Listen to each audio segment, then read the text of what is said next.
Programme میں دوبارہ خوش آمدید حسین نواز صاحب ہمارے ساتھ تشریف رکھتے ہیں. یہ فرمائیے گا سر کہ آپ کا یہ فرمانا ہے کہ خالی جیب آپ جدہ گئے تھے جب ساری آپ کی فیملی جدہ چلی گئی تھی اور جنرل پرویز مشرف صاحب نے آپ کو ایک جدہ آپ کو روانہ کر دیا تھا پاکستان سے. جیب آپ کی خالی تھی لیکن وہاں پہ آپ نے اربوں روپے کی سٹیل مل بنائی آپ نے اور بہت میگا پروجیکٹ تھا جو آپ نے شروع کیا اور اس کے بعد جب آپ نے اس کو فروخت کیا تو اس میں سے اتنے پیسے نکلے, اتنے پیسے آپ کو حاصل ہوئے کہ آپ نے لندن میں فلیٹس لے لیے تھے. تو سر یہ کوئی ایسا نسخہ کہ خالی جیب بندہ دوسرے ملک میں جائے اور وہ بلینر ہو جائے دیکھتے دیکھتے چند سالوں میں, وہ قوم معلوم کرنا چاہتی ہے کہ کوئی ایسی ٹیکنیک تاکہ اور مزید بلینر آ سکے اس ملک میں؟ اللہ کرے جی کہ اس ملک میں دنیا سے سب سے زیادہ بلینئر اسی ملک میں ہو, میری دعا ہے. لیکن یہ چیز ایک دفعہ نہیں کئی دفعہ ہوئی.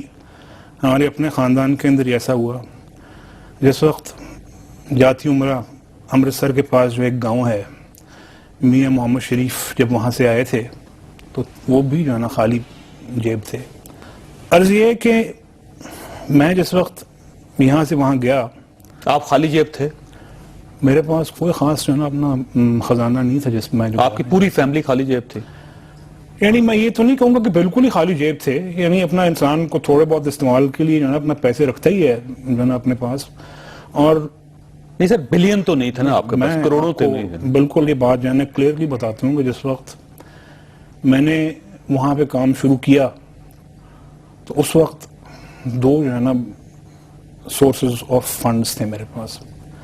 ایک یہ کہ کچھ قریبی دوستوں نے, غیر ملکی دوستوں نے ہم لوگوں کو, انہوں نے بلکہ ان کی مہربانی ہے کہ انہوں نے بغیر کسی شرط کے پیسے دینے کی کوشش کی, لیکن ہم نے اس کو قرض سمجھ کے لیا.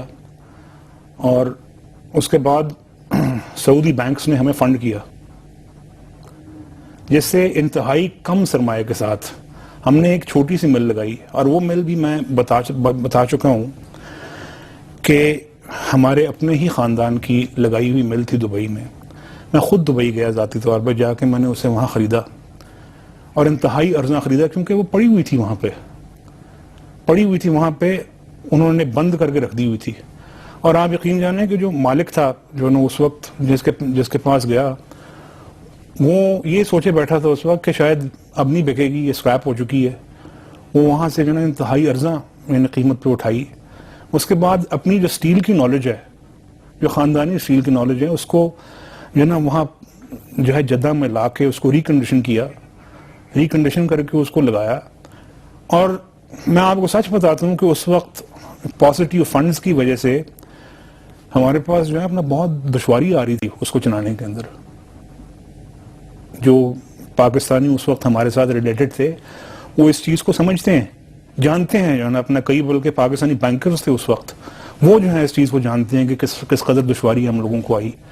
اور ایسے میں وہاں پہ ایک گروپ آف انڈسٹریز تھا جو بیچ میں آیا, لگی لگائی ایک مل تھی. اور یہ وہ ٹائم تھا جس وقت سٹیل بوم شروع ہو گیا تھا, 2005 جس وقت جو ہے سٹیل بوم شروع ہو گیا تھا. میری خواہش نہیں تھی اس مل کو بیچنے کی. وہ حدہ جہاں حدیبیہ کا مقام ہے وہاں پہ جو ہے وہ مل آج بھی ہے. انہوں نے اس کو 4-5 گنا بڑھا لیا اس وقت اس مل کو, اور اس کو بیچا. بہت اچھی قیمت جو ہے نا اس وقت مل گئی, جس کے بعد اس سے کئی چیزیں جو ہے نا